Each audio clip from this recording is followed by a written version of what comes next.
ಚರ್ಚ್ನ ಇತಿಹಾಸದಲ್ಲಿ ಅಡೋನಿರಾಮ್ ಜುಡ್ಸನ್ನಂತೆ ಕ್ರಿಸ್ತನ ಕಾರಣಕ್ಕಾಗಿ ತುಂಬಾ ನೋವು ಅನುಭವಿಸಿದವರು ಕಡಿಮೆ. ಆಗಸ್ಟ್ 9, 1788 ರಂದು ಮ್ಯಾಸಚೂಸೆಟ್ಸ್ನ ಮಾಲ್ಡಿನ್ನಲ್ಲಿ ಕಟ್ಟುನಿಟ್ಟಾದ ಪ್ರಾಬಲ್ಯ ಹೊಂದಿರುವ ಕಾಂಗ್ರೆಗೇಷನಲ್ ಮಂತ್ರಿಯ ಮನೆಯಲ್ಲಿ ಜನಿಸಿದ ಯುವ ಅಡೋನಿರಾಮ್ ಅದ್ಭುತ, ಸರಿಯಾದ, ಹೆಮ್ಮೆ, ಸುಸಂಸ್ಕೃತ ಮತ್ತು ಪರಿಷ್ಕೃತ. 3 ವರ್ಷ ವಯಸ್ಸಿನವನಾಗಿದ್ದಾಗ ಅವನ ತಂದೆಯ ಅನುಪಸ್ಥಿತಿಯಲ್ಲಿ 1 ವಾರದ ಉಪದೇಶಕ್ಕಾಗಿ ಅವನ ತಾಯಿಯು ಓದಲು ಕಲಿಸಿದನು ಮತ್ತು ಅವನು ಹಿಂದಿರುಗಿದ ನಂತರ ಬೈಬಲ್ನಿಂದ ಸಂಪೂರ್ಣ ಅಧ್ಯಾಯವನ್ನು ಓದುವ ಮೂಲಕ ಅವನನ್ನು ಆಶ್ಚರ್ಯಗೊಳಿಸಿದನು. ಇತರ ವಿದ್ಯಾರ್ಥಿಗಳಿಗಿಂತ ಯಾವಾಗಲೂ ಬಹಳ ಮುಂದಿರುವ ಅವರು ಲೌಕಿಕ ದೃಷ್ಟಿಕೋನದಿಂದ ಯಶಸ್ಸಿನ ಕನಸುಗಳನ್ನು ಹೊಂದಿದ್ದರು. 14ನೇ ವಯಸ್ಸಿನಲ್ಲಿ ಅವರು ತೀವ್ರವಾಗಿ ಅಸ್ವಸ್ಥರಾಗಿದ್ದರು ಮತ್ತು ಚೇತರಿಸಿಕೊಳ್ಳಲು 1 ವರ್ಷಕ್ಕಿಂತ ಹೆಚ್ಚು ಸಮಯ ತೆಗೆದುಕೊಂಡರು. ಅವರು ಹೊಟ್ಟೆಬಾಕ ಓದುಗರಾಗಿದ್ದರು. ಇದೇ ಸಮಯದಲ್ಲಿ ಅವರು ಸೈನ್ಸ್ ಎಂಬ ಬ್ರಿಟಿಷ್ ಸಮುದ್ರ ಕ್ಯಾಪ್ಟನ್ನಿಂದ ಅವಾಗೆ ರಾಯಭಾರವನ್ನು ಓದಿದರು. ಇದು ನಿಸ್ಸಂದೇಹವಾಗಿ ಜುಡ್ಸನ್ ಅವರ ಬರ್ಮಾ ಮಿಷನ್ ಬಗ್ಗೆ ನಂತರ ಪ್ರಭಾವ ಬೀರಿತು. 1804 ರಲ್ಲಿ ಅವರ 16ನೇ ಜನ್ಮದಿನದ ವೇಳೆಗೆ ಅವರು ಕಾಲೇಜಿಗೆ ಪ್ರವೇಶಿಸಲು ಸಿದ್ಧರಾಗಿದ್ದರು. ಅವರು ಬಹಳ ಪ್ರತಿಭಾವಂತ ವಿದ್ಯಾರ್ಥಿಯಾಗಿದ್ದರು. ಯೇಲ್ ಮತ್ತು ಹಾರ್ವರ್ಡ್ ತುಂಬಾ ಉದಾರವಾದಿಗಳಾಗಿದ್ದರಿಂದ ಅವನ ತಂದೆ ಅವನನ್ನು ರೋಡ್ ಐಲ್ಯಾಂಡ್ ಕಾಲೇಜಿಗೆ, ಬ್ರೌನ್ ವಿಶ್ವವಿದ್ಯಾಲಯ, ಕಳುಹಿಸಿದನು. Brown Baptist ಶಾಲೆಯಾಗಿತ್ತು. ಯೇಲ್ ವಿಶ್ವವಿದ್ಯಾನಿಲಯದ ಪದವೀಧರನಾದ ತನ್ನ ತಂದೆಯಿಂದ ಜಡ್ಸನ್ ಎಂದಿಗೂ ರಾಜಿ ಮಾಡಿಕೊಳ್ಳಬೇಡಿ ಎಂದು ಕಲಿತರು. ಬ್ರೌನ್ ವಿಶ್ವವಿದ್ಯಾನಿಲಯದಲ್ಲಿ ಅವರು ಪ್ರತಿ ತರಗತಿಯ ಮೇಲ್ಭಾಗದಲ್ಲಿದ್ದರು ಮತ್ತು ಅವರು 1807 ರಲ್ಲಿ ಪದವಿ ಪಡೆದಾಗ ಅವರು ವ್ಯಾಲೆಡಿಕ್ಟೋರಿಯನ್ ಆಗಿದ್ದರು. ಅತ್ಯುನ್ನತ ಶೈಕ್ಷಣಿಕ ಪ್ರಶಂಸೆಗಳನ್ನು ಪಡೆದರು. ಕಾಲೇಜಿನಲ್ಲಿ ಅವರು 1800 ರ ದಶಕದ ಆರಂಭದಲ್ಲಿ ಫ್ರೆಂಚ್ ದಾಂಪತ್ಯ ದ್ರೋಹದಲ್ಲಿ ಸಿಕ್ಕಿಬಿದ್ದರು ಮತ್ತು ಬಹಿರಂಗವಾಗಿ ನಾಸ್ತಿಕರಾದರು. ಅವರು ಮೇಲ್ವರ್ಗದವನಾದ ಜಾಕೋಬ್ ಈಮ್ಸ್ನ ಪ್ರಭಾವಕ್ಕೆ ಒಳಗಾದರು. ಅವರು ಬಹಳ ಅದ್ಭುತ, ಸುಸಂಸ್ಕೃತ, ಆಕರ್ಷಕ ಮತ್ತು ನಾಸ್ತಿಕರಾಗಿದ್ದರು.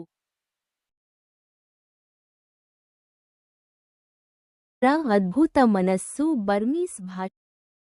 ಜಡ್ಸನ್ ಅವರ ಅದ್ಭುತ ಮನಸ್ಸು ಬರ್ಮೀಸ್ ಭಾಷೆಯನ್ನು ಕಲಿಯಲು ಮತ್ತು ಬೈಬಲ್ ಅನ್ನು ಭಾಷಾಂತರಿಸಲು ಕೆಲಸ ಮಾಡಿತು. ಪ್ರಸಿದ್ಧ ಶ್ವೇ ಡಾಗೋನ್ ಪಗೋಡಾ ಬೌದ್ಧ ಮಂದಿರಕ್ಕೆ ಕಾರಣವಾದ ಬಿಡುವಿಲ್ಲದ ಹಾದಿಗಳಲ್ಲಿ ಅವರು ಜಯಾತ್, ತೆರೆದ ಬದಿಯ ಕಟ್ಟಡ ಅನ್ನು ನಿರ್ಮಿಸಿದರು. ಅಲ್ಲಿ ಅವರು ಭಾಷೆಯನ್ನು ಅಧ್ಯಯನ ಮಾಡಿದರು ಮತ್ತು ಕೃಪೆಯನ್ನು ವಿಮೋಚಿಸುವ ಸುವಾರ್ತೆಯನ್ನು ಬೋಧಿಸುತ್ತಿರುವಾಗ ನಿಲ್ಲಿಸಿ ಕೇಳುವವರನ್ನು ಸ್ವಾಗತಿಸಿದರು. ಫೆಲಿಕ್ಸ್ ಕ್ಯಾರಿ ತನ್ನ ತಂದೆ ವಿಲಿಯಂ ಕ್ಯಾರಿಗೆ ಬರೆದರು. ಅವರು ಈ ಕಾರ್ಯಾಚರಣೆಗಾಗಿ ಮೊಟ್ಟಮೊದಲ ಬಾರಿಗೆ ಹೊರಗುಳಿದಿದ್ದಾರೆ. ನಾನು ಅವರನ್ನು ಮೊದಲು ಭೇಟಿಯಾದ ತಕ್ಷಣ ನಾನು ಹಾಗೆ ಯೋಚಿಸಿದೆ. 6 ತಿಂಗಳಲ್ಲಿ ಮಿ. ಜುಡ್ಸನ್ ಅವರು ಭಾಷೆಯ ಬಗ್ಗೆ ಅದ್ಭುತವಾದ ಹಿಡಿತವನ್ನು ಹೊಂದಿದ್ದರು ಮತ್ತು ನಾನು ಬಯಸಿದ ಸಹೋದ್ಯೋಗಿಯಾಗಿದ್ದರು. ಮೇ 9, 1819 ರಂದು ಮೌಂಟ್ ನೌ ಅವರು ಜೀಸಸ್ ಕ್ರೈಸ್ಟ್ಗೆ ತಮ್ಮ ನಿಷ್ಠೆಯನ್ನು ಬಹಿರಂಗವಾಗಿ ಪ್ರತಿಪಾದಿಸಿದರು. ಈ ಜಗತ್ತಿನಲ್ಲಿ ಕಿರುಕುಳ ಮತ್ತು ಕಿರುಕುಳವನ್ನು ನಿರೀಕ್ಷಿಸಲು ಏನನ್ನೂ ಹೊಂದಿಲ್ಲದಿದ್ದರೂ ಸಹ ಬರ್ಮಾ ಜನರಲ್ಲಿ ಮೊದಲ ಕ್ರಿಶ್ಚಿಯನ್ ಮತಾಂತರವಾಗುವುದು ಅಪರೂಪದ ಸವಲತ್ತು ಎಂದು ಭಾವಿಸಿದರು. ಸಾವು. ಇದು 6 ವರ್ಷಗಳ ಶ್ರಮದ ಮೊದಲ ಫಲ. ಅಲ್ಲಿ ಮೌಂಟ್ ನೌ ಅವರ ದೀಕ್ಷಾಸ್ನಾನದ ನಂತರ ಭಾನುವಾರ ಮಧ್ಯಾಹ್ನ ಲಾರ್ಡ್ಸ್ ಸಪ್ಪರ್ ಅನ್ನು ಶ್ರೀ. ಜುಡ್ಸನ್ ಅವರು ಮೊದಲ ಬಾರಿಗೆ 2 ಭಾಷೆಗಳಲ್ಲಿ ಇಂಗ್ಲಿಷ್ ಮತ್ತು ಬರ್ಮೀಸ್ನಲ್ಲಿ ನಿರ್ವಹಿಸಿದರು. ಇದು 6 ವರ್ಷಗಳ ಕಾಲ ಅವರ ಹೃದಯದ ಬಯಕೆಯಾಗಿತ್ತು. ಕೆಲವು ತಿಂಗಳುಗಳ ನಂತರ ಇನ್ನೂ 2 ದೀಕ್ಷಾಸ್ನಾನ ಪಡೆದರು.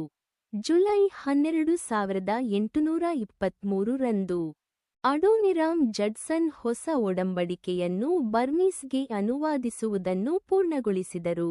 ಆರೋಗ್ಯದ ಕಾರಣಗಳಿಗಾಗಿ ಯುಎಸ್ಗೆ ಹೋಗಿದ್ದ ಆನ್ ಡಿಸೆಂಬರ್ 5, 1823ರಂದು 27 ತಿಂಗಳ ನಂತರ ಪೂರ್ಣ ಆರೋಗ್ಯದಿಂದ ಮರಳಿದರು.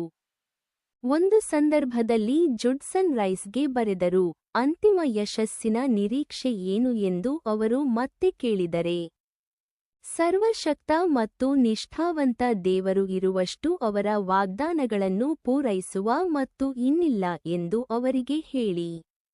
ವರ್ಷಗಳಲ್ಲಿ ರಂಗೂನ್ನಲ್ಲಿನ ಸ್ಥಳೀಯ ವೈಸ್ರಾಯ್ಗಳು ಜಡ್ಸನ್ಗಳಿಗೆ ಅತ್ಯಂತ ಕಷ್ಟಕರವಾಗಿದ್ದರು ಮತ್ತು ಹಲವಾರು ಸಂದರ್ಭಗಳಲ್ಲಿ ಅವರು ದೇಶವನ್ನು ತೊರೆಯಲು ಬಲವಂತವಾಗಿ ಹೋದಂತೆ ಕಂಡುಬಂದಿತು. ಕ್ರಿಶ್ಚಿಯನ್ ಧರ್ಮವನ್ನು ಪ್ರಚಾರ ಮಾಡಲು ಅನುಮತಿಗಾಗಿ ಚಕ್ರವರ್ತಿಗೆ ಮನವಿ ಮಾಡಲು ಅಡೋನಿರಾಮ್ ರಾಜಧಾನಿಗೆ ಹೋಗಲು ಉದ್ದೇಶಿಸಿದ್ದರು. 2 ಸಂದರ್ಭಗಳಲ್ಲಿ ಅವರು ತಮ್ಮ ಅರ್ಜಿಗಳನ್ನು ತಿರಸ್ಕರಿಸಲು ಮಾತ್ರ ಐರಾವಡ್ಡಿ ನದಿಯ ಅವಾಕ್ಕೆ ದೀರ್ಘ ಪ್ರಯಾಣವನ್ನು ಮಾಡಿದರು, ಆದರೆ ಕೆಲವು ಅನುಕೂಲಕರ ಸಂಪರ್ಕಗಳನ್ನು ಮಾಡಲಾಯಿತು. ಅವರು ಅಂತಿಮವಾಗಿ ತಮ್ಮ ಮಿಷನ್ ಅನ್ನು ಅವಾಗೆ ಸ್ಥಳಾಂತರಿಸಲು ನಿರ್ಧರಿಸಿದರು. ಅವರು 1824ರ ಜನವರಿಯಲ್ಲಿ ಅಲ್ಲಿಗೆ ಬಂದರು, ನಗರದ ಸಮೀಪದಲ್ಲಿ ಒಂದು ಸಣ್ಣ ಮನೆಯನ್ನು ನಿರ್ಮಿಸಿದರು. ಅವರ ಸೇವೆಯನ್ನು ಪ್ರಾರಂಭಿಸಿದರು ಮತ್ತು ಹಳೆಯ ಒಡಂಬಡಿಕೆಯ ಭಾಷಾಂತರ ಕೆಲಸವನ್ನು ಮುಂದುವರೆಸಿದರು.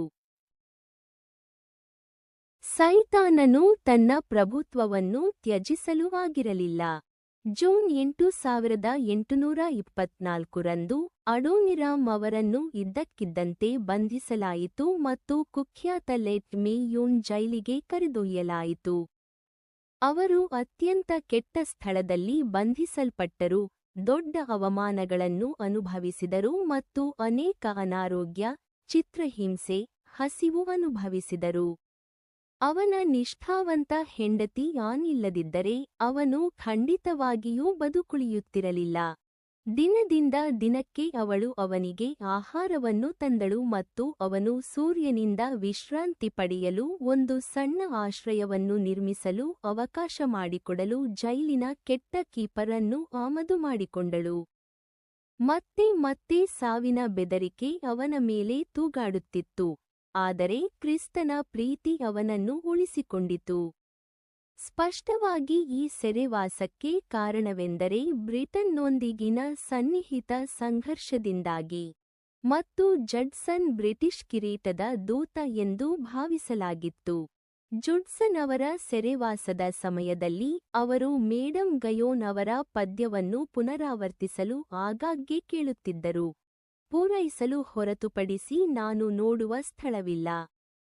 ಜೀವನ ಮತ್ತು ಮರಣದಲ್ಲಿ ನಿನ್ನ ಸುಂದರ ಇಚ್ಛೆ. ನನ್ನ ಸಂಕಟಗಳಿಗೆ ಸಹಾಯವಿಲ್ಲ, ನಾನು ಬಯಸುತ್ತೇನೆ, ನೀವು ಮಂಜೂರು ಮಾಡಲು ಸಂತೋಷಪಡುತ್ತೀರಿ ಎಂಬುದನ್ನು ಹೊರತುಪಡಿಸಿ. ಈ ಸಮಯದಲ್ಲಿ ಆನ್ ನಿರಂತರವಾಗಿ ವಿವಿಧ ಅರಮನೆಯ ಅಧಿಕಾರಿಗಳೊಂದಿಗೆ ಮಧ್ಯಸ್ಥಿಕೆಯನ್ನು ಮಾಡಿದನು, ಅವನ ಬಿಡುಗಡೆಯನ್ನು ಪಡೆಯಲು ಆಶಿಸುತ್ತಾನೆ, ಆದರೆ ಯಾವುದೇ ಪ್ರಯೋಜನವಾಗಲಿಲ್ಲ. ಜನವರಿ 26, 1825ರಂದು ಅವರು ಮೇರಿ ಎಲಿಜಬೆತ್ ಬಟರ್ವರ್ತ್ ಜಡ್ಸನ್ ಎಂಬ ಮಗಳಿಗೆ ಜನ್ಮ ನೀಡಿದರು. ಈ ಹೆರಿಗೆಯಿಂದ ಚೇತರಿಸಿಕೊಳ್ಳಲು ಮತ್ತು ಅಡೋನಿರಾಮ್ ನೋಡಲು ಹೊಸ ಮಗುವನ್ನು ಸೆರೆಮನೆಗೆ ಕರೆತರಲು ಆನ್ಗೆ 20 ದಿನಗಳ ಮೊದಲು ಸಾಧ್ಯವಾಯಿತು.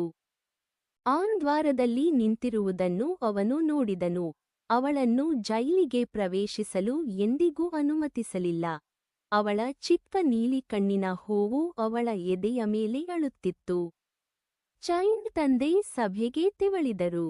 ಆ ಸಮಯದಲ್ಲಿ ಅವರು ಸುಂದರವಾದ ಕವಿತೆಯನ್ನು ರಚಿಸಿದರು. ನಾನು 14 ಪದ್ಯಗಳಲ್ಲಿ ಕೆಲವನ್ನು ಮಾತ್ರ ಓದುತ್ತೇನೆ. ನಿದ್ರೆ, ಪ್ರಿಯ ಶಿಶು, ನಿದ್ರೆ. ನಿನ್ನ ತಾಯಿಯ ಉಸಿರಿನಲ್ಲಿ ಮೌನವಾಗಿ ಸರಪಳಿ ಸರಗಳ ಅಸಭ್ಯ ಶಬ್ದ ಬೇಡ, ನಿಮ್ಮ ಹಿತವಾದ ವಿಶ್ರಾಂತಿಗೆ ಅಡ್ಡಿಪಡಿಸಿ. ನಿದ್ರೆ, ಪ್ರಿಯ ಶಿಶು, ನಿದ್ರೆ.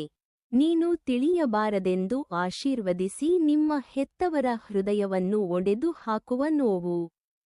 ಅವರ ಸಂಕಟದ ತೀವ್ರತೆ. ನಿದ್ರೆ, ಪ್ರಿಯ ಶಿಶು, ನಿದ್ರೆ. ಸ್ವರ್ಗವು ಅದರ ಆಶೀರ್ವಾದಗಳನ್ನು ಚೆಲ್ಲಲಿ, ಸಮೃದ್ಧಿಯಲ್ಲಿ, ಮೃದು ಮತ್ತು ಸಿಹಿ. ನಿನ್ನ ಪ್ರಜ್ಞಾಹೀನ ತಲೆಯ ಮೇಲೆ ನಿನ್ನ ಪುಟ್ಟ ಕಣ್ಣುಗಳನ್ನು ಏಕೆ ತೆರೆಯಬೇಕು? ನನ್ನ ಪ್ರಿಯತಮೆ, ಏನು ನೋಡಬಹುದು?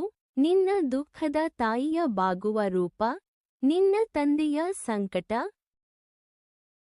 ಬರ್ಮಾದ ಹೊಸ ಒಡಂಬಡಿಕೆಯ ಅಮೂಲ್ಯ ಹಸ್ತಪ್ರತಿಗಳನ್ನು ಸಂರಕ್ಷಿಸುವ ಸಲುವಾಗಿ ಅವುಗಳನ್ನು ದಿಂಬಿನಲ್ಲಿ ಮರೆಮಾಡಲಾಗಿದೆ. ಇದನ್ನು ಜೈಲರ್ ಅವನಿಂದ ತೆಗೆದುಕೊಂಡನು, ಆದರೆ ಆನ್ನ ಬುದ್ಧಿವಂತ ಕೆಲಸದಿಂದ ಅದನ್ನು ಉತ್ತಮ ಮೆತ್ತೆಗಾಗಿ ವಿನಿಮಯ ಮಾಡಿಕೊಳ್ಳಲಾಯಿತು. ಹೀಗಾಗಿ ಅಮೂಲ್ಯವಾದ ದಾಖಲೆಗಳನ್ನು ಸಂರಕ್ಷಿಸಲಾಗಿದೆ. ಮೇ 2825 ರಂದು ಜುಡ್ಸನ್ ಅವರನ್ನು ಮರಣದ ಸೆರೆಮನೆಯಿಂದ ಔಂಗ್ ಪೆನ್ ಲಾ ಎಂಬಲ್ಲಿನ ಸೆರೆಮನೆಗೆ ಸುಮಾರು 8 ಮೈಲುಗಳಷ್ಟು ದೂರದಲ್ಲಿರುವ ಸೆರೆಮನೆಗೆ ಬಹಳ ಬೇಗನೆ ತೆಗೆದುಹಾಕಲಾಯಿತು. ಹಸ್ತಪ್ರತಿಗಳಿರುವ ದಿಂಬನ್ನು 2ನೇ ಸೆರೆಮನೆಗೆ ಸ್ಥಳಾಂತರಿಸಿದಾಗ ಎಸೆಯಲಾಯಿತು, ಆದರೆ ಜುಡ್ಸನ್ನರ ಸೇವಕನು ಅದನ್ನು ಕಂಡುಕೊಂಡನು ಮತ್ತು ಅದನ್ನು ಅವರ ಮನೆಯ ಬಳಿ ಹೂಳಿದನು. ಅಂತಿಮವಾಗಿ ಅವನು ಸೆರೆವಾಸದಿಂದ ಬಿಡುಗಡೆಯಾಗುವವರೆಗೂ ಅದನ್ನು ಸಂರಕ್ಷಿಸಿದನು. ಹೀಗಾಗಿ ಅತ್ಯಂತ ಅಸಾಮಾನ್ಯ ವಿಧಾನಗಳಿಂದ ಹೊಸ ಒಡಂಬಡಿಕೆಯ ಅನುವಾದದ ಅಮೂಲ್ಯ ಹಸ್ತಪ್ರತಿಗಳನ್ನು ಸಂರಕ್ಷಿಸಲಾಗಿದೆ. 2ನೆಯ ಜೈಲು ಯಾವುದಾದರೂ ಇದ್ದರೆ ಮೊದಲನೆಯದಕ್ಕಿಂತ ಹೆಚ್ಚು ಕೆಟ್ಟದಾಗಿತ್ತು. ಸ್ವಲ್ಪ ಸಮಯದವರೆಗೆ ಅಡೋನಿರಾಮ್ ಸಿಂಹವನ್ನು ಇರಿಸಿದ್ದ ಪಂಜರದಲ್ಲಿ ಇರಿಸಲಾಗಿತ್ತು. ಎದ್ದು ನಿಲ್ಲುವಷ್ಟು ಎತ್ತರವಿಲ್ಲ, ಮಲಗಲು ಸಾಕಷ್ಟು ಅಗಲವಿಲ್ಲ. ಇಲ್ಲಿ ಅವರನ್ನು ಹೆಚ್ಚುವರಿ 6 ತಿಂಗಳುಗಳ ಕಾಲ ಇರಿಸಲಾಯಿತು. ಆ ಸಮಯದಲ್ಲಿ ಆನ್ ಮತ್ತು ಮರಿಯಾ ಇಬ್ಬರೂ ತುಂಬಾ ಇದ್ದರು. ಅನಾರೋಗ್ಯ ಮತ್ತು ಇನ್ನೂ ಜಡ್ಸನ್ ಅವರಿಗೆ ಪೋಷಣೆಯನ್ನು ಒದಗಿಸಲು ಆಹಾರವನ್ನು ಬೇಡುವ ಆನ್ನ ಪ್ರಯತ್ನಗಳಿಂದ ಜೀವಂತವಾಗಿರಿಸಲಾಯಿತು. ಅಂತಿಮವಾಗಿ 1825 ರ ನವೆಂಬರ್ನಲ್ಲಿ ಅವರನ್ನು ಸೆರೆಮನೆಯಿಂದ ಹೊರತೆಗೆಯಲಾಯಿತು ಮತ್ತು ಕಾವಲಿನಲ್ಲಿ ಬರ್ಮೀಸ್ ಸೈನ್ಯದ ಪ್ರಧಾನ ಕಚೇರಿಗೆ ಕಳುಹಿಸಲಾಯಿತು. ಅಲ್ಲಿ ಅವರು ಬ್ರಿಟಿಷರೊಂದಿಗಿನ ಶಾಂತಿ ಒಪ್ಪಂದದ ಮಾತುಕತೆಯಲ್ಲಿ ಇಂಟರ್ಪ್ರಿಟರ್ ಆಗಿ ಸೇವೆ ಸಲ್ಲಿಸಲು ಸಾಧ್ಯವಾಯಿತು. ಆವಾಗೆ ಹಿಂದಿರುಗಿದ ನಂತರ ಅವರು ಆನ್ ಮತ್ತು ಮಗು ಇಬ್ಬರೂ ತೀವ್ರವಾಗಿ ಅಸ್ವಸ್ಥರಾಗಿದ್ದರು. ಅವರ ಕೋಮಲ ಆರೈಕೆಯ ಮೂಲಕ ಅವರು ಸುಧಾರಿಸಲು ಮತ್ತು ಅಂತಿಮವಾಗಿ ರಂಗೂನ್ಗೆ ಮರಳಲು ಸಾಧ್ಯವಾಯಿತು. ಜಡ್ಸನ್ 2 ಪ್ರಮುಖ ಗುರಿಗಳನ್ನು ಹೊಂದಿದ್ದರು: ಭಾವೋದ್ರೇಕಗಳು. 1. ಬೈಬಲ್ ಅನ್ನು ಬರ್ಮೀಸ್ ಭಾಷೆಗೆ ಭಾಷಾಂತರಿಸಿ ಮತ್ತು 2. 100 ಮತಾಂತರಗಳನ್ನು ನೋಡಲು ಲೈವ್ ಮಾಡಿ. ಮೊದಲೇ ಹೇಳಿದಂತೆ, ಮೊದಲ ಬರ್ಮೀಸ್ ಆತ್ಮವು ಕ್ರಿಸ್ತನನ್ನು ತಿಳಿದುಕೊಳ್ಳುವ ಮೊದಲು 6 ವರ್ಷಗಳ ಸುದೀರ್ಘ ಸಾಕ್ಷಿಯಾಗಿದೆ. ಜುಡ್ಸನ್ನ ಮರಣದ ವೇಳೆಗೆ 63 ಚರ್ಚುಗಳು ಮತ್ತು 7,000 ಮತಾಂತರಗಳಿದ್ದವು. ಕರೆನ್ ಜನರಲ್ಲಿ 800 ಚರ್ಚುಗಳು ಮತ್ತು 1,50,000 ಭಕ್ತರಿದ್ದರು. ವರ್ಷಗಳಲ್ಲಿ ಹೆಚ್ಚಾಗಿ ಲೂಥರ್ ರೈಸ್ ಅವರ ಪ್ರಭಾವದ ಮೂಲಕ ಅವರು ಎಂದಿಗೂ ಕ್ಷೇತ್ರಕ್ಕೆ ಹಿಂತಿರುಗಲಿಲ್ಲ, ಆದರೆ ಅಮೆರಿಕಾದಲ್ಲಿ ಮಿಷನ್ ಅನ್ನು ಪ್ರತಿನಿಧಿಸುತ್ತಿದ್ದರು. ಹೊಸ ಮಿಷನರಿಗಳು ಸಚಿವಾಲಯದ ವಿವಿಧ ಅಂಶಗಳಿಗಾಗಿ ಮೈದಾನಕ್ಕೆ ಆಗಮಿಸಿದರು. ಈ ದಂಪತಿಗಳಲ್ಲಿ ಒಬ್ಬರು ಜಾರ್ಜ್ ಮತ್ತು ಸಾರಾ ಬೋರ್ಡ್ಮನ್. ಅವರು ಹೊಸ ಮಿಷನರಿಗಳ ಇತರರೊಂದಿಗೆ ಬುಡಕಟ್ಟು ಜನರನ್ನು, ವಿಶೇಷವಾಗಿ ಕರೆನ್, ಪ್ರಧಾನವಾಗಿ ಪೇಗನ್, ಆನಿಮಿಸ್ಟಿಕ್ ಬುಡಕಟ್ಟು ಜನರನ್ನು ಗುರಿಯಾಗಿಸಿಕೊಂಡರು.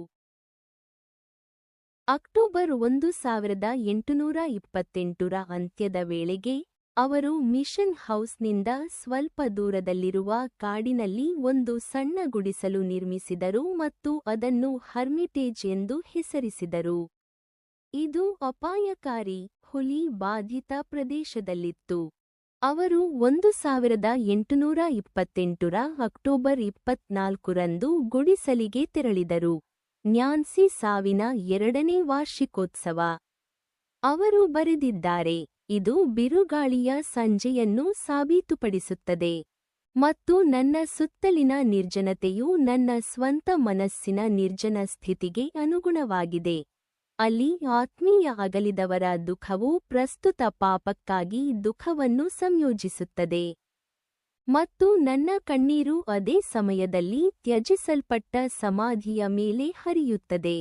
ನನ್ನ ಪ್ರೀತಿಯ ಪ್ರೀತಿ ಮತ್ತು ನನ್ನ ಸ್ವಂತ ಹೃದಯದ ಅಸಹ್ಯಕರ ಸಮಾಧಿಯ ಮೇಲೆ. ಅವನು ಹರ್ಮಿಟೇಜ್ ಬಳಿ ಸಮಾಧಿಯನ್ನು ಅಗೆದನು ಮತ್ತು ಅದರ ಪಕ್ಕದಲ್ಲಿ ಉದ್ದೇಶಪೂರ್ವಕವಾಗಿ ಕುಳಿತು ಅದರ ಎಲ್ಲಾ ಭಯಾನಕ ವಿವರಗಳಲ್ಲಿ ಮಾನವ ದೇಹದ ಕೊಳೆಯುವಿಕೆಯ ಹಂತಗಳನ್ನು ಪರಿಗಣಿಸಿದನು. ಆದ್ದರಿಂದ ಅವನು ದೈಹಿಕ ಪರಿಗಣನೆಗಳಿಗಿಂತ ಹೆಚ್ಚಾಗಿ ಉದ್ಭವಿಸಬಹುದು ಮತ್ತು ಏಕಾಂತದ ಪ್ರತಿಬಿಂಬಗಳ ಮೂಲಕ ತನ್ನನ್ನು ಹತ್ತಿರಕ್ಕೆ ತರಬಹುದು ಎಂದು ಆಶಿಸುತ್ತಾನೆ. ಅದೇ ದೈವತ್ವದ ಅನುಕರಣೆ, ಖಿನ್ನತೆ ಮತ್ತು ವಿಷಣ್ಣತೆ. ಸ್ವಯಂ ನಿರಾಕರಣೆ ಮತ್ತು ಏಕಾಂತದ ಈ ಅವಧಿಯಲ್ಲಿ ಜುಡ್ಸನ್ ತನ್ನ ತೋಳಿನ ಕೆಳಗೆ ತನ್ನ ಬೈಬಲ್ನೊಂದಿಗೆ ಹರ್ಮಿಟೇಜ್ನ ಹಿಂದಿನ ಬೆಟ್ಟಗಳ ಮೇಲೆ ಹರ್ಮಿಟೇಜ್ನ ಹಿಂದಿನ ಹುಲಿ ಮುಕ್ತ ಕಾಡಿನೊಳಗೆ ಹೋದನು. ಅವನು ಹತ್ತಿರ ತನಗೆ ಸೂಕ್ತವಾದ ಸ್ಥಳವನ್ನು ಕಂಡುಕೊಳ್ಳುವವರೆಗೆ ದೀರ್ಘಾವಧಿಯ ಪರಿತ್ಯಕ್ತ ಪಗೋಡ. ಇಲ್ಲಿ ಅವನು ತನ್ನ ದಿನಗಳನ್ನು ಓದಲು, ಪ್ರತಿಬಿಂಬಿಸಲು, ಪ್ರಾರ್ಥಿಸಲು ಪ್ರಾರಂಭಿಸಿದನು. ಪ್ರತಿ ಸಂಜೆ ಅವರು ಹರ್ಮಿಟೇಜ್ಗೆ ಮರಳಿದರು. ಅದೋನಿರಾಮ್ ಹಳೆಯ ಪಗೋಡಾದ ಈ ಏಕಾಂತ ಧ್ಯಾನದಲ್ಲಿ 40 ದಿನಗಳನ್ನು ಕಳೆದರು. ಅವರ ಸಂಪೂರ್ಣ ಆಹಾರವು ಸ್ವಲ್ಪ ಅನ್ನವನ್ನು ಹೊರತುಪಡಿಸಿ ಏನನ್ನೂ ಒಳಗೊಂಡಿಲ್ಲ. ಈ ಬಾರಿ ಬಹುಶಃ ದೇವರು ಅವನನ್ನು ಕ್ಷಮಿಸಿದ್ದಾನೆ ಎಂಬುದಕ್ಕೆ ಅವನ ಹುಡುಕಾಟದಲ್ಲಿ ತೀವ್ರತೆಯನ್ನು ಗುರುತಿಸಿದೆ. ಅವನ 3 ವರ್ಷಗಳ ಆಳವಾದ ಖಿನ್ನತೆಯಿಂದ ಅವನನ್ನು ಹೊರತರುವಂತೆ ತೋರುತ್ತಿರುವುದು ಅವನ ಕಿರಿಯ ಸಹೋದರ ಎಲ್ನಾಥನ್ ಅವನ ಮರಣದ ಮೊದಲು ಮೋಕ್ಷವನ್ನು ಪ್ರತಿಪಾದಿಸಿದ ಸುದ್ದಿ. ಇದು ಅಡೋನಿರಾಮ್ಗೆ ಹೆಚ್ಚಿನ ಹೊರೆಯಾಗಿತ್ತು ಮತ್ತು ತನ್ನ ಸಹೋದರನು ಅಂತಿಮವಾಗಿ ದೇವರೊಂದಿಗೆ ಶಾಂತಿಗೆ ಬಂದಿದ್ದಾನೆ ಎಂಬ ಜ್ಞಾನದಲ್ಲಿ ಅವನು ಸಂತೋಷಪಟ್ಟನು. ಅವರು ಹಳೆಯ ಒಡಂಬಡಿಕೆಯ ಬೈಬಲ್ ಅನ್ನು ಬರ್ಮೀಸ್ ಭಾಷೆಗೆ ಭಾಷಾಂತರಿಸಲು ಸಂಪೂರ್ಣವಾಗಿ ತೊಡಗಿಸಿಕೊಂಡರು. 1833ರಲ್ಲಿ ಅವರು ಬ್ಯಾಪ್ಟಿಸ್ಟ್ ಮಂಡಳಿಯ ಕಾರ್ಯದರ್ಶಿಗೆ ಪತ್ರ ಬರೆದರು. ಅಲ್ಪಾವಧಿಯ ಮಿಷನರಿ ಸೇವೆ ಮತ್ತು ಕೆಲವು ಮಿಷನರಿಗಳನ್ನು ಉಲ್ಲೇಖಿಸಿ, ಅವರು ಕೆಲವು ವರ್ಷಗಳ ಕಾಲ ಸಾಲದ ಸ್ಟಾಕ್ ಅನ್ನು ಪಡೆದುಕೊಳ್ಳುವ ದೃಷ್ಟಿಯಿಂದ ಹೊರಬರುತ್ತಾರೆ, ಅದರ ಮೇಲೆ ಅವರು ತಮ್ಮ ಉಳಿದ ದಿನಗಳಲ್ಲಿ ಸಸ್ಯಾಹಾರಿಯಾಗಬಹುದು. ತಮ್ಮ ತಾಯ್ನಾಡಿನ ಸೌಹಾರ್ದಯುತ ವಾತಾವರಣದಲ್ಲಿ ಪ್ರತಿಯೊಬ್ಬ ಮಿಷನರಿಯ ಧ್ಯೇಯವಾಕ್ಯ, ಬೋಧಕ, ಮುದ್ರಕ ಅಥವಾ ಶಾಲಾ ಮೇಷ್ಟ್ರು ಜೀವನಕ್ಕಾಗಿ ಮೀಸಲಿಡಬೇಕು. ಇನ್ನೊಂದು ಸಂದರ್ಭದಲ್ಲಿ ಅವರು ಹೀಗೆ ಬರೆದಿದ್ದಾರೆ: ಮಂದ ಮತ್ತು 2ನೇ ದರ್ಜೆಯ ಮನುಷ್ಯ ಅನ್ಯಜನಾಂಗಗಳಿಗೆ ಸಾಕಷ್ಟು ಒಳ್ಳೆಯವನೆಂದು ಭಾವಿಸುವುದು ತಪ್ಪು. ಕೆಟ್ಟವರಿಗೆ ನಮ್ಮಲ್ಲಿರುವ ಅತ್ಯುತ್ತಮವಾದವು ಬೇಕು. ದೇವರು ತನ್ನ ಅತ್ಯುತ್ತಮವಾದದ್ದನ್ನು ಕೊಟ್ಟನು. ಅವನ ಏಕೈಕ ಪುತ್ರನು ಸಹ ಕಳೆದು ಹೋದ ಜಗತ್ತನ್ನು ಪುನಃ ಪಡೆದುಕೊಳ್ಳಲು. ಚರ್ಚುಗಳು ತಮ್ಮ ಅತ್ಯುತ್ತಮ ಪುರುಷರನ್ನು ಕಳುಹಿಸಲು ಸಿದ್ಧರಾದಾಗ ಮತ್ತು ಉತ್ತಮ ಪುರುಷರು ಹೋಗಲು ಸಿದ್ಧರಾದಾಗ ಕ್ರಿಶ್ಚಿಯನ್ ಧರ್ಮವು ದೀರ್ಘವಾದ, ವೇಗವಾದ ದಾಪುಗಾಲುಗಳೊಂದಿಗೆ ಭೂಮಿಯ ಮೇಲೆ ಮುನ್ನಡೆಯುತ್ತದೆ. 1834ರ ಏಪ್ರಿಲ್ನಲ್ಲಿ ಆನ್ನ ಮರಣದ ಸುಮಾರು 8 ವರ್ಷಗಳ ನಂತರ ಅವರು ಸಾರಾ ಬೋರ್ಡ್ಮನ್ನನ್ನು ವಿವಾಹವಾದರು. ಅವರ ಪತಿ 3 ವರ್ಷಗಳ ಹಿಂದೆ ನಿಧನರಾದರು. ತಮ್ಮ ಸಂಗಾತಿಯ ಮರಣದ ನಂತರ ತಮ್ಮ ತಾಯ್ನಾಡಿಗೆ ಹಿಂದಿರುಗಿದ ಹೆಚ್ಚಿನ ಮಿಷನರಿ ವಿಧವೆಯರಂತಲ್ಲದೆ ಸಾರಾ ಬರ್ಮಾದಲ್ಲಿ ಉಳಿದುಕೊಂಡಿದ್ದರು ಮತ್ತು ಸೇವೆಯಲ್ಲಿ ಬಹಳ ನಿಷ್ಠೆಯಿಂದ ನಡೆಸುತ್ತಿದ್ದರು. ಅವಳು ಅಡೋನಿರಾಮ್ಗೆ ತುಂಬಾ ಪ್ರೀತಿಯ ಮತ್ತು ಬೆಂಬಲಿತ ಹೆಂಡತಿಯಾದಳು ಮತ್ತು ಅವನಿಗೆ ಹಲವಾರು ಮಕ್ಕಳನ್ನು ಹೆತ್ತಳು. ಸೆಪ್ಟೆಂಬರ್ 26, 1835ರಂದು ಅವರು ಹಳೆಯ ಒಡಂಬಡಿಕೆಯ ಭಾಷಾಂತರವನ್ನು ಪೂರ್ಣಗೊಳಿಸಿದರು ಮತ್ತು 1 ತಿಂಗಳ ನಂತರ ಬರ್ಮೀಸ್ ಚರ್ಚ್ನ 100ನೇ ಸದಸ್ಯರಿಗೆ ಬ್ಯಾಪ್ಟೈಜ್ ಮಾಡಿದರು. ಹೀಗೆ ಸಂಪೂರ್ಣ ಬೈಬಲ್ ಅನ್ನು ಬರ್ಮೀಸ್ ಭಾಷೆಗೆ ಭಾಷಾಂತರಿಸುವ ಮತ್ತು 100 ಬರ್ಮೀಸ್ ಕ್ರಿಶ್ಚಿಯನ್ನರ ಚರ್ಚನ್ನು ನೋಡುವ ಅವರ ಗುರಿಗಳನ್ನು ಸಾಧಿಸಲಾಯಿತು. ಸಾರಾ ಅವರ ಆರೋಗ್ಯವು ಕ್ಷೀಣಿಸುತ್ತಿರುವ ಕಾರಣ ಅಡೋನಿರಾಮ್ ಜಡ್ಸನ್ ಅವರನ್ನು ಅಮೆರಿಕಕ್ಕೆ ಕರೆದೊಯ್ಯಲು ನಿರ್ಧರಿಸಿದರು. ಅವಳು ಸೇಂಟ್ ಹೆಲೆನಾದಲ್ಲಿ ಮಾರ್ಗಮಧ್ಯದಲ್ಲಿ ಮರಣ ಹೊಂದಿದಳು ಮತ್ತು ಅಲ್ಲಿ ಸಮಾಧಿ ಮಾಡಲಾಯಿತು. ಅಡೋನಿರಾಮ್ ಅವರು 33 ವರ್ಷಗಳಲ್ಲಿ ಅವರ ಮೊದಲ ಫಲೋ ರಾಜ್ಯಗಳಿಗೆ ಮುಂದುವರೆದರು. ಅವರನ್ನು ಮತ್ತೆ ನಾಯಕನಾಗಿ ಸ್ವಾಗತಿಸಲಾಯಿತು ಮತ್ತು ಅಮೆರಿಕದ ಚರ್ಚುಗಳಲ್ಲಿ ಹೆಚ್ಚಿನ ಬೇಡಿಕೆಯನ್ನು ಹೊಂದಿದ್ದರು. ಈ ಸಮಯದಲ್ಲಿ ಅವರು ರಾಜ್ಯಗಳಲ್ಲಿ ಭೇಟಿಯಾದರು, ಪ್ರೀತಿಸುತ್ತಿದ್ದರು ಮತ್ತು ಎಮಿಲಿ ಚುಬ್ಬಕ್ ಎಂಬ ಯುವ ಪತ್ರಕರ್ತರನ್ನು ವಿವಾಹವಾದರು. ಅವರ ಅನೇಕ ಗೆಳೆಯರು ಮತ್ತು ಅಭಿಮಾನಿಗಳು ತನಗೆ ಕಡಿಮೆ ತಿಳಿದಿರುವ ಮತ್ತು ಅವನ ಅರ್ಧದಷ್ಟು ವಯಸ್ಸಿನವನನ್ನು ಮದುವೆಯಾಗಿದ್ದಕ್ಕಾಗಿ ಅವನನ್ನು ತೀವ್ರವಾಗಿ ಟೀಕಿಸಿದರು.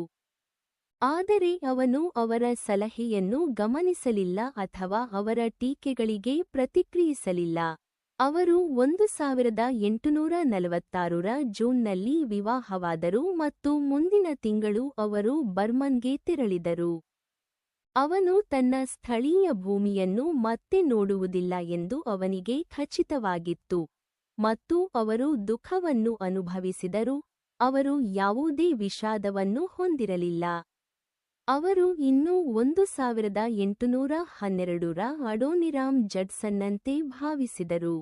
ಅವರು ಇನ್ನೂ ಕೆಲಸ ಮತ್ತು ಪ್ರೀತಿಯಲ್ಲಿ ಸಮರ್ಥರಾಗಿದ್ದರು ಮತ್ತು ಅವರು ಇನ್ನೂ ಆತ್ಮವಿಶ್ವಾಸದಿಂದ ಮತ್ತು ಸಂತೋಷದಿಂದ ಭವಿಷ್ಯವನ್ನು ಎದುರು ನೋಡುತ್ತಿದ್ದರು. ಮೈದಾನದಲ್ಲಿ ಮತ್ತು ಮನೆಯಲ್ಲಿ ಅವರ ಒಂದು ವಿಷಯವೆಂದರೆ ಕ್ರಿಸ್ತನ ಪ್ರೀತಿ. 1850ರ ವಸಂತಕಾಲದಲ್ಲಿ ಅವರು ತೀವ್ರವಾಗಿ ಅನಾರೋಗ್ಯಕ್ಕೆ ಒಳಗಾದರು. ದೀರ್ಘ ಸಮುದ್ರಯಾನವು ಅವರ ಆರೋಗ್ಯವನ್ನು ಪುನಃಸ್ಥಾಪಿಸಬಹುದು ಎಂದು ಭಾವಿಸಲಾಗಿದೆ. ಅವರು ಸಹ ಮಿಷನರಿ ಥಾಮಸ್ ರಾನ್ನಿ ಜೊತೆಗೆ ಏಪ್ರಿಲ್ 1850ರಂದು ಪ್ರಯಾಣ ಬೆಳೆಸಿದರು. 8 ದಿನಗಳ ನಂತರ ಅವರು ಸಮುದ್ರದಲ್ಲಿ ನಿಧನರಾದರು ಮತ್ತು ಅವರ ಕೋರಿಕೆಯಂತೆ ಅವರನ್ನು ಬಂಗಾಳ ಕೊಲ್ಲಿಯಲ್ಲಿ ನೀರಿನ ಸಮಾಧಿಯಲ್ಲಿ ಸಮಾಧಿ ಮಾಡಲಾಯಿತು. ಅವನು ತನ್ನ ತುಟಿಗಳ ಮೇಲೆ ಈ ಕೆಳಗಿನ ಪದಗಳೊಂದಿಗೆ ಮರಣ ಹೊಂದಿದನು: ಕ್ರಿಸ್ತನ ಪ್ರೀತಿ ಅದರ ವಿಸ್ತಾರದಲ್ಲಿ ಅಪರಿಮಿತ, ಅದರ ಉದ್ದದಲ್ಲಿ ಅನಂತ, ಅದರ ಆಳದಲ್ಲಿ ಅಗ್ರಾಹ್ಯ ಮತ್ತು ಅದರ ಎತ್ತರದಲ್ಲಿ ಅಳತೆಯಿಲ್ಲ. ಈ ಮರುಭೂಮಿಗಳಲ್ಲಿ ನನಗೆ ದುಡಿಮೆ ಅವಕಾಶ. ಈ ಪರ್ವತಗಳ ಮೇಲೆ ನಾನು ಹೇಳುತ್ತೇನೆ, ಅವನು ಹೇಗೆ ಸತ್ತನು, ಪೂಜ್ಯ ಸಂರಕ್ಷಕ, ನರಕದಿಂದ ಜಗತ್ತನ್ನು ಬಿಡುಗಡೆ ಮಾಡಲು. ಇಂದು ಮ್ಯಾಸಚೂಸೆಟ್ಸ್ನ ಮೊದಲ ಬ್ಯಾಪ್ಟಿಸ್ಟ್ ಚರ್ಚ್ನ ಮಾಲ್ಡಿನ್ನಲ್ಲಿರುವ ಜುಡ್ಸನ್ ಚಾಪೆಲ್ನ ಪ್ರವೇಶದ್ವಾರದಲ್ಲಿ ಈ ಕೆಳಗಿನ ಶಾಸನದೊಂದಿಗೆ ಅಮೃತಶಿಲೆಯ ಚಪ್ಪಡಿ ಇದೆ. ಜ್ಞಾಪಕದಲ್ಲಿ ರೆವ್. ಅಡೋನಿರಾಮ್ ಜಡ್ಸನ್ ಜನನ ಆಗಸ್ಟ್ 9, 1788 ಏಪ್ರಿಲ್ 12, 1850ರಂದು ನಿಧನರಾದರು. ಮಾಲ್ಡೇನ್ ಅವನ ಜನ್ಮಸ್ಥಳ. ಸಾಗರ ಅವನ ಸಮಾಧಿ. ಪರಿವರ್ತಿತ ಬರ್ಮನ್ನರು ಮತ್ತು ಬರ್ಮನ್ ಬೈಬಲ್ ಅವರ ಸ್ಮಾರಕ. ಅವರ ದಾಖಲೆ ಎತ್ತರದಲ್ಲಿದೆ.